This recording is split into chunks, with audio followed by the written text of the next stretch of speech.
this particular video, I'm going to follow up the first video in the series in helping you start setting the scene in describing the photo in Spanish in the oral part of the exam. I think you'll find this pretty useful, so let's get going. So I'm going to be talking about the expressions below which will help you describe where people and things are in the picture. And as I say here, they add texture and flavour to what you're saying. And this is the key thing, I think, to use them not only to impress yourself, by which I mean you feel warm internally in the exam that what you're saying is correct and accurate, but you will impress your teacher if it is indeed your teacher who's doing the exam, because he or she will know what you should basically be able to do, and that's their job. And most importantly, the examiners.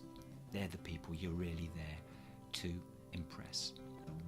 And these expressions are in fact useful in other parts of the GCSE Spanish exam as well. Now, in a minute we're going to come to the word a la izquierda. And I'll just pop down and there it is. A la izquierda. Oh, perdón. A la izquierda meaning on the left.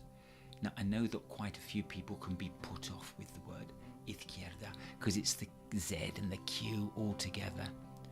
But if you don't like the look of it, it doesn't really matter, because just remember that the Z is pronounced like a TH. So, a la izquierda, a la izquierda. And if that still causes you trouble, just go for the NS sound. So for example, not izquierda, but izquierda. And in fact, that's the way that the word is pronounced, well, in certain southern parts of Spain and in Latin America.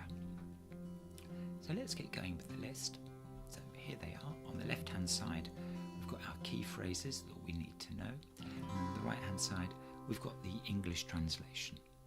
So without further ado, let's get going. En primer plano. En primer plano means in the foreground. So for example, you could say en primer plano hay una playa. In the foreground there is a beach. Now, just to build it up a little bit further, you can then use the next phrase, al fondo, which means in the background. So you could say, al fondo hay el mar. So pulling those two together, en primer plano hay una playa y al fondo hay un mar. Okay, so we're up and running, we feel confident, and now what we're going to do is perhaps we'll just pick out these two. So the one I mentioned earlier on, a la izquierda, on the left. So you could say something like, a la izquierda hay un hotel.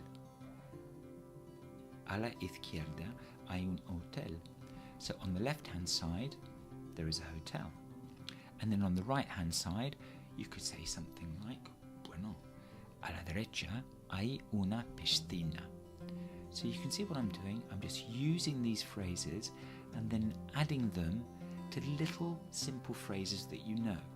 Now I might be saying simple all the way through, but what it does, it begins to build up to be an impressive, accurate number of phrases accurately describing the photo, which is the name of the game. That's why you're doing it, and it is there to impress the examiners. Then we go to further down.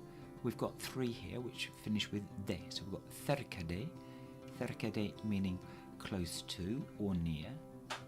Enfrente de meaning opposite. And detrás de meaning behind.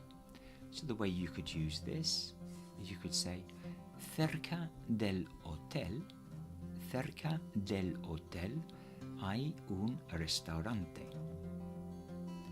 Close or near to the hotel, there's a restaurant. Enfrente del hotel hay unos árboles.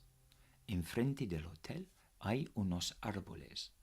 So in front of the hotel, there are some trees. And then you could finish up with, I don't know, detrás del hotel hay un hotel. Detrás del hotel hay un gimnasio, or something like that.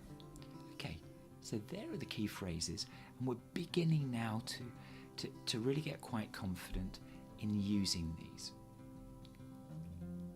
Just before we wrap up, there's a word cloud with all of them in there.